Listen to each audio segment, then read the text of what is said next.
Hey, what's going on everyone? Welcome back to the channel. So on today's video, we're gonna be talking about how to get cheaper feed costs for your pigs, chickens, goats, cattle, whatever you happen to be feeding, and yourselves. Whatever you happen to be feeding on your homestead, how can you get those costs down for the feed? Because obviously we know feed is expensive, it keeps going up, so how can we curb that expense a little bit? So make sure you stay tuned. Along those lines of saving money and finding different ways to save money is not going out and buying all brand new equipment. I haven't really given you guys a tour of my shop yet, but I do have a full-blown shop with a hoist and everything because I used to be a mechanic back in the day before I was a real estate agent. I don't have a forklift and I don't have a pallet jack.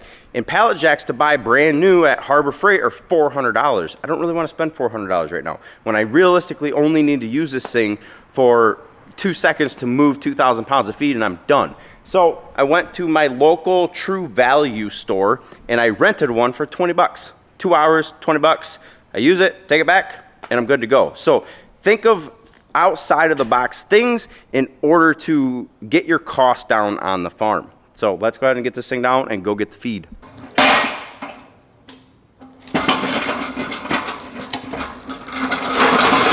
Hi, you've reached Jason from North Kent Well and Pump. Please leave your name and number, and I'll call you back as soon as I can. Hey, this is Kevin Irwin, the guy that has the issues with the PFAS. If you could please give me a call back when you get this. Worked through a bunch of stuff with the health department, and I think we finally have permission to do a test well.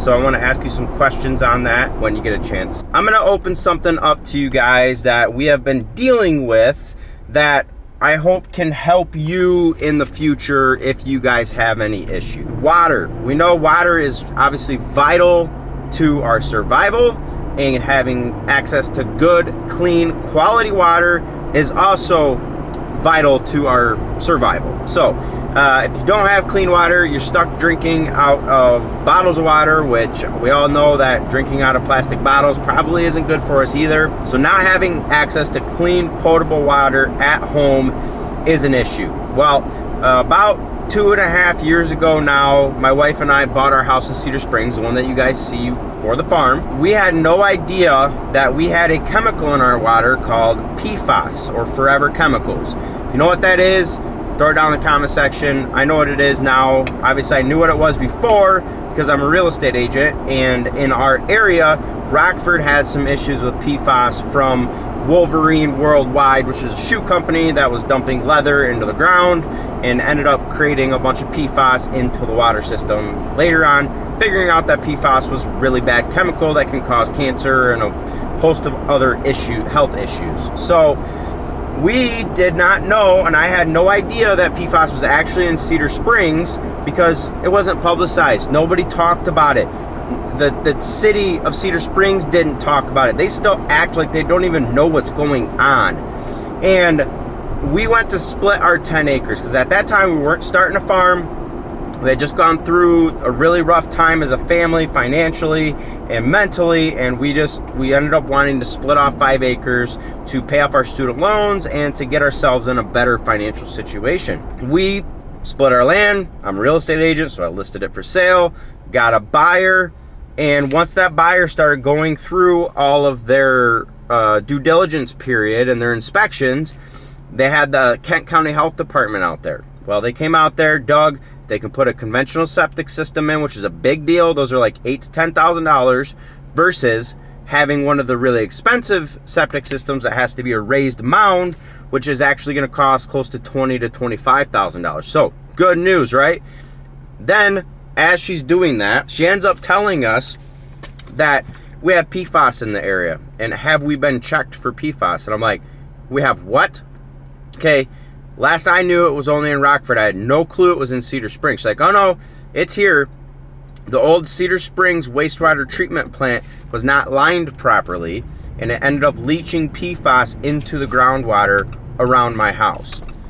So, obviously this poses an issue for me selling my property. And we have been fighting the health department now for 7 to 8 months on trying to get them to allow the new buyers to put in a well. They don't want to let them put in a well because they're worried about the PFAS and worried about it. But I can live there, and if my well goes dry, they're probably not going to allow me to drill another well.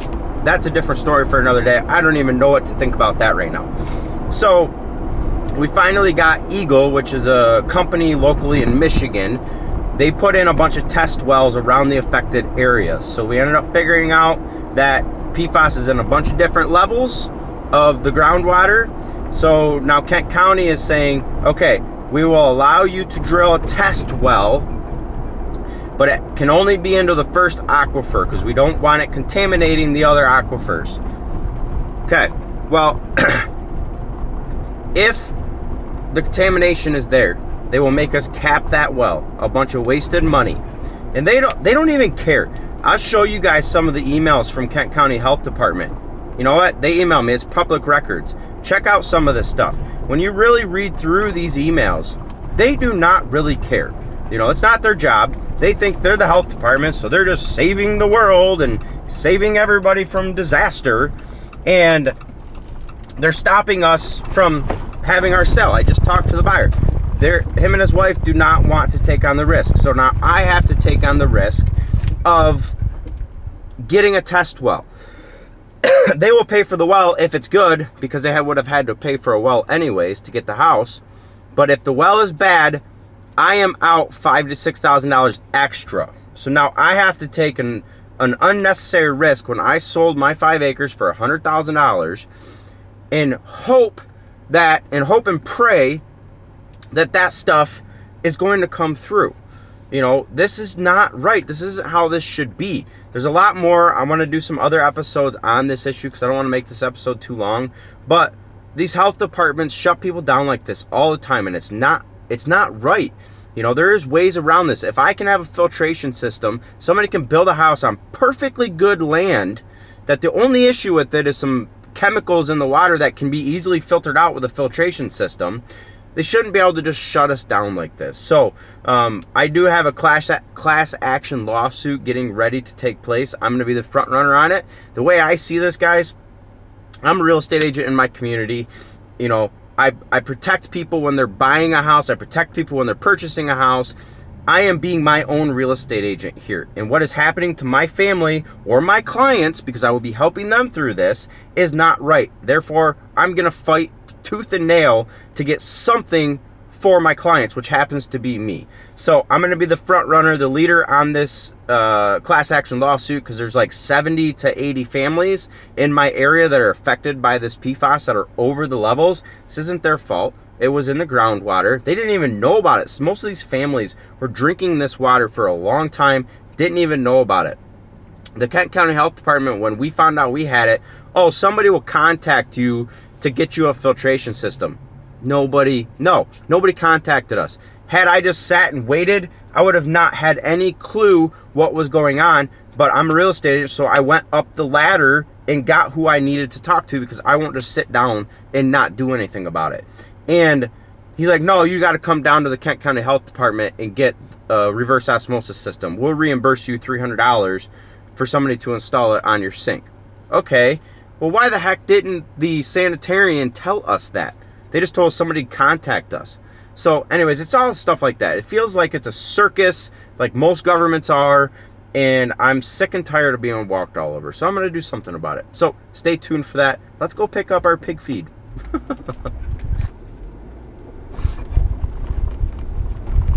There we are, boys and girls. That is 2,050 pounds of hog feed. So we're gonna put the Jeep to work. Let's get it strapped down. All right, so we are home. The ride, I ended up getting a phone call, so I didn't film anything on the way home, but it wasn't too bad. The Jeep was only making some interesting noises, but you know what? 2,000 pounds shouldn't be that big of a deal for a Jeep, but it is definitely squatting a little bit. So that is a lot of feed, boys and girls. Like I said, I'm not sure if I made a mistake by getting this much feed, but it is what it is. I figure if we end up not going through all this feed, there's enough other people that are doing pigs in my local area that I can be like, all right, guys, 10 bucks, 50-pound bag. I'll go buy some bags, end up filling up feed bags for people and being able to get rid of it if we don't go through it all. But if we do, I'm gonna break down the numbers here in a little bit. We need to get this unloaded and in the pole barn so I can get that pallet jack back, because I only rented it for 2 hours and I'm already running behind. So let's quickly get the stuff out of the barn. We're gonna use my hoist to get this off the trailer. Hopefully, praying that that works out good. We will find out. Hopefully those straps hold that much weight.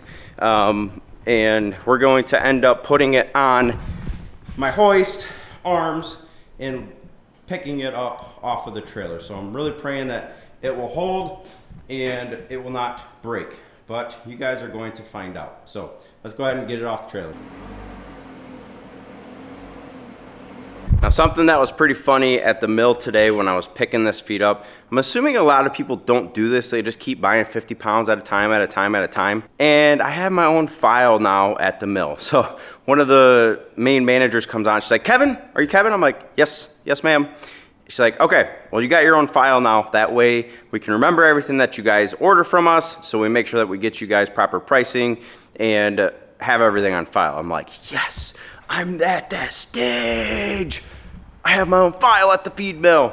Or that just means I'm buying a lot of feed. So whatever. Let's go ahead and hopefully, fingers crossed, right now, throw it down in the comment section. At this time in the video, do you think this is gonna work or not? So we're about to find out. Let's do it. So we got a slight issue. The hoist doesn't go high enough. Crap. So this might be one of the issues to think about before you get a ton of chicken feed, or of any feed if you get a ton. It is a lot cheaper per bag, but you got to figure out how to handle it. So now we got to get creative somehow. So let me think on this. Shoot. So I think what I'm going to try and do is get these pads underneath of these, and we're just going to kind of lightly lift it up and see how sturdy it is. Really, I think that's our only choice. So otherwise I'm going to have to go over to the neighbors and see if he's willing to bring his forklift over here real quick and move this for me. So that'll be my last thing, because I try to be as self-sufficient as I can. And this is part of the reason why I wanted to homestead or have a farm, was because I wanted to be able to help train my brain. I already know how to do a lot, but I want to know how to do more. I want to be as self-sufficient as I can. There's certain stuff that I obviously get help with, but if I can be as self-sufficient as I can and earn my way to getting what I need. If I had a tractor right now, yes, that would be freaking amazing, because it has forks on it. I can pick it up, pull it right off of the trailer, put it where I need to put it. But right now, I do not have a tractor. I cannot afford a tractor, so you got to do with what you got. So let's go ahead and try this. We're going to move the pallet jack. We're going to move that back a little bit and then see if this works.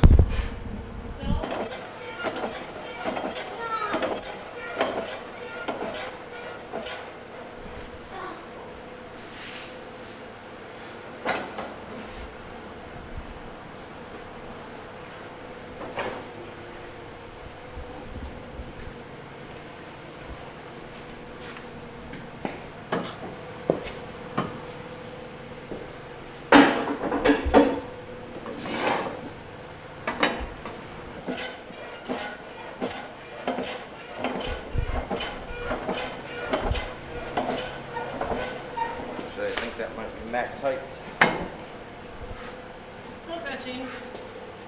It moved up a little bit though, so you might be able to finagle.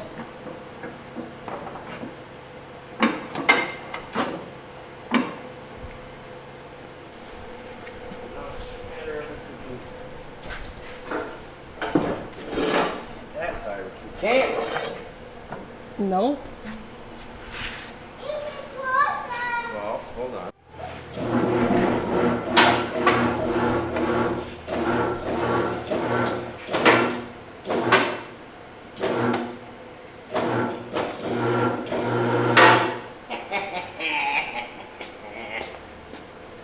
Okay, well, let's not push our luck.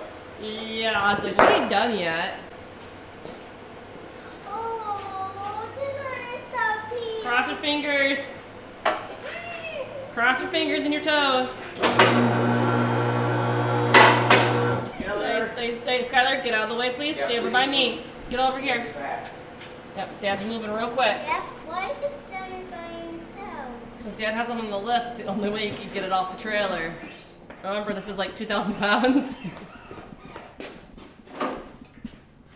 Woo! Going down. Woo! Good job, you did it! Love when a plan comes together.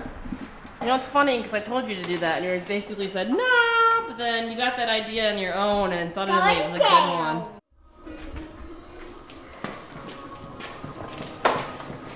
Wrestling a bear. Have you ever wrestled a bear before? Nope, but might be what it's like. Well, if you know what wrestling a bear is like, please let Kevin know.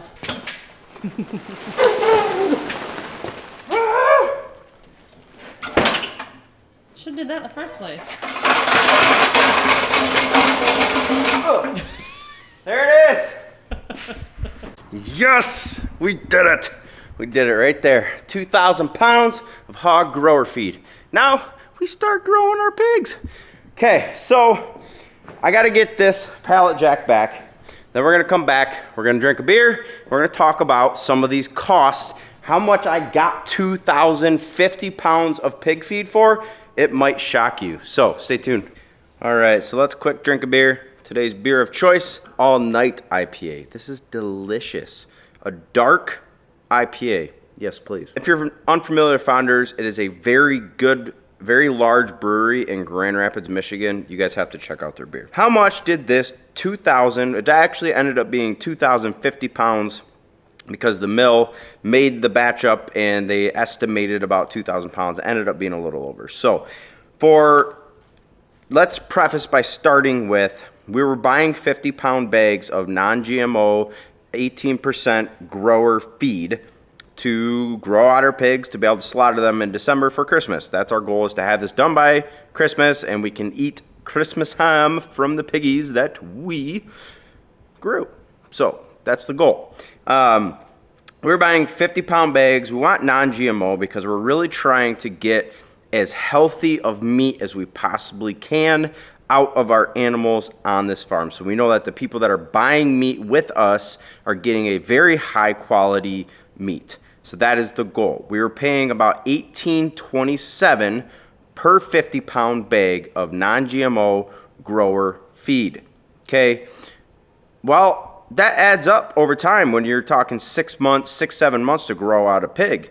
It's like, okay, well, how can we get that cheaper instead of paying $18 to $19 for a bag of non-GMO grower feed? Now, that is actually from the mill. I bet that's actually cheaper than buying some of those other big store brands. I'll look those up and throw a couple of those in this video so you can just kind of see some comparisons for the different costs of pig feed. So we bought 2,050 pounds of no GMO grower pig feed.